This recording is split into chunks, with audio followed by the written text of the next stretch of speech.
Hi everyone, my name is Cyrus Jansen. I'm an American expat, and in this video we're going to be discussing the very important topic of the accuracy of China's numbers when it comes to reporting their coronavirus cases. A lot of people feel that there's no way that China can only have 80,000 cases. You know, China is the epicenter of the coronavirus. And this was really highlighted last month by a news conference from Dr. Birx and President Donald Trump when they decided to bring some clarification to this, and they decided to compare China with some of the worstly affected countries around the world. Now, to start off the comparison, we're going to go to Europe and we're going to start looking at some of the most impacted countries in the world. And this is the amount of deaths per million in population. We see that Belgium has 751, Spain 572, Italy 508, UK 472, France 408, Sweden 322, Netherlands 318, Ireland 297, and Switzerland 273. And we're now going to compare that with China's death per million in population, and we're going to see that China has a total of 3.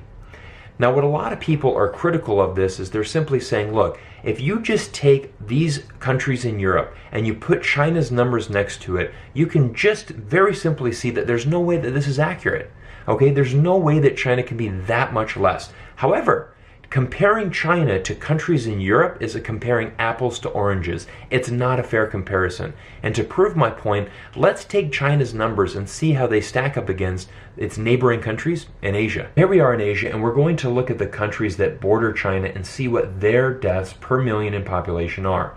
We're starting with the Philippines that come in at 7, South Korea 5, Japan 5, Singapore 4, Malaysia 3. Here's China now coming in at 3, Thailand at 0.8, Hong Kong coming in at 0.5, Taiwan at 0.3, the Chinese city of Macau 0, and Vietnam is also 0. You see, when we compare China to its neighbors in Asia, we can see that they're all pretty much in the same vicinity. Okay, China is no longer an outlier. It now is very similar to its neighbors. And here's the interesting thing. There's a lot of those countries and places, for instance, Taiwan and Hong Kong, that have done an amazing job with the coronavirus and have received a tremendous amount of praise from both the United States government and Western countries around the world.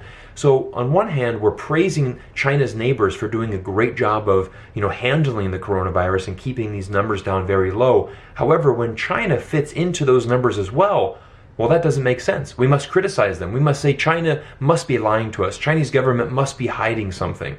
And this is really the main point that I want to make with this video is that you have to be careful on your news media. You have to be careful because it's very easy to do a comparison. It's very easy to say, look, let's compare China to Europe and see what the numbers bring back. And all of a sudden we see China as this great outlier. You see, when China started locking everything down, when they started building hospitals, when they went mandatory masks, everybody's quarantining, when they started introducing these social apps to track people on their phones, to track all the arrivals coming into the country, when all of these protocols started being implemented in China, all the other countries around Asia started doing the same. In Korea, in Japan, everybody started implementing these very strict policies to start managing everything. I had a friend of mine who traveled from Canada back to Vietnam for a business trip, and he mentioned that wherever he went into Vietnam, whether it was a 7-Eleven, convenience store or a hotel, he had to bring his passport, he had to register with his ID into every single building he went because they wanted to make sure that they knew where every single person was, just in case an outbreak happened, that they could trace it back very simply, and they could simply say, okay, you have the coronavirus, where have you recently been? We now have a record according to your ID number, we can now track that. So you can see the great lengths that many Asian countries have gone through. On a side note, Vietnam has done an incredibly great job in controlling the coronavirus. In total, that country has only had 288 cases, 0 deaths, 249 have recovered.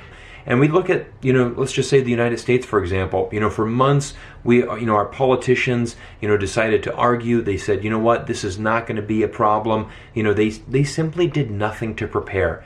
And now all of a sudden, we're caught with our pants down. The United States has well over 1 million cases. We're going to have over 100,000 deaths. And now we're in a position where the only thing left to do, let's start blaming others. But the reality is that China falls in line with many of the other countries in Asia. Let's just remember this. Flashback 2 months ago when 80,000 cases and 3,000 deaths were occurring in China. 2 months ago, Western media was slamming China. Look at how bad the Chinese government, reacted to the situation. Look at how bad they failed to control the situation. 80,000 cases 2 months ago seemed like an astronomical number. Over 3,000 deaths, that seemed unbelievable. But now it's just in context. Now we see the United States has well over 1 million. We see that they have, well over 100,000 deaths. And now we're thinking, oh wait, China's numbers can't be accurate. But just 2 months ago, we thought they were extravagant. So this is just how, how quickly we forget things.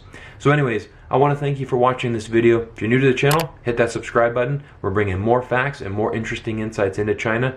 My name's Cyrus, and thank you for watching this video.